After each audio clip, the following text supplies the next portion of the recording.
রমজানে কিন্তু আমরা যদি খেয়াল করি যে আমাদের জীবনযাত্রার কিন্তু বিশাল একটা পরিবর্তন লক্ষিত হয়।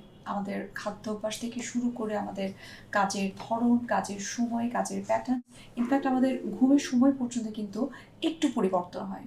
কিন্তু রমজানে সাধারণত আমরা যে কাজটা করে থাকি যে রোজা রাখি ঠিকই, কিন্তু কতটুকু সুস্থভাবে রোজা রাখা সম্ভব সেই বিষয়টা নিয়ে কিন্তু আমরা খুব একটা চিন্তা করি না। রমজানে সুস্থ থেকেও কিন্তু রোজা রাখা সম্ভব। সেইটা কিন্তু আমাদের জন্য খুবই গুরুত্বপূর্ণ একটা সময় সুস্থ থাকার জন্য, অর্থাৎ সুস্থভাবে রোজা রেখে যেন আমরা আমাদের সিয়াম পালন করতে পারি।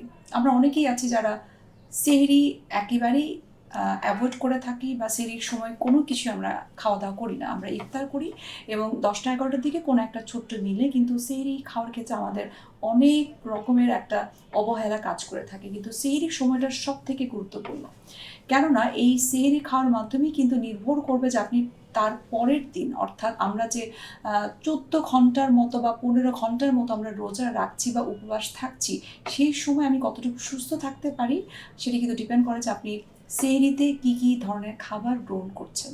আমরা সাধারণত পুষ্টিবিদ হিসেবে এমন খাবারের কথা বলে থাকি যেটি খুব আস্তে আস্তে হজম হয় এবং আপনার হজমে বিঘ্ন ঘটাবে না এমন কোনো খাবার, অর্থাৎ হাই ফাইবার যত ধরনের খাবার রয়েছে সেই খাবারগুলো খাওয়ার জন্য আমরা পরামর্শ দিয়ে থাকি। আপনি চাইলে সাদা চালের পরিবর্তে যদি লাল চাল খান, লাল আটার রুটি খান, ওটস খেতে পারেন, মুসলি খেতে পারেন, অথবা দই চিড়া খেতে পারেন। এই খাবারগুলো কিন্তু খুব আস্তে আস্তে আস্তে হজম হয়, যার মাধ্যমে কিন্তু সারাদিন আপনি এনার্জেটিক থাকতে পারেন। তার পাশাপাশি আমরা অনেকেই আছি যে প্রোটিন জাতীয় যত ধরনের খাবার আছে সেগুলোকে আমরা একটু অ্যাভয়েড করি বা পরিমাণ মতো খাওয়া হয় না, অর্থাৎ আপনার বডির রিকোয়ারমেন্ট যতটুকু আছে ততটুকু আপনি ফুলফিল করছেন না। সুতরাং সেহরিতে কার্বোহাইড্রেট বা শর্করা নেবার পাশাপাশি অবশ্যই ফার্স্ট ক্লাস প্রোটিন অর্থাৎ মাছ অথবা মুরগি আপনাকে অবশ্যই খেতে হবে। তার পাশাপাশি ফাইবার, যেটি খুবই গুরুত্বপূর্ণ।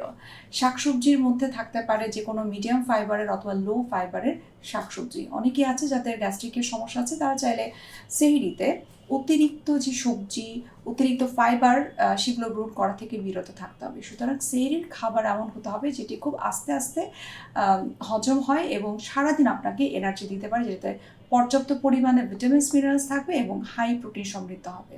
সুতরাং এই সেহরির খাবারটাই কিন্তু আপনাকে 14 থেকে 15 ঘন্টার যে রোজা রাখার যে এনার্জিটা সেটি দিবে এবং রোজা রেখেও আপনি তার পাশাপাশি সুস্থ থাকতে পারবেন।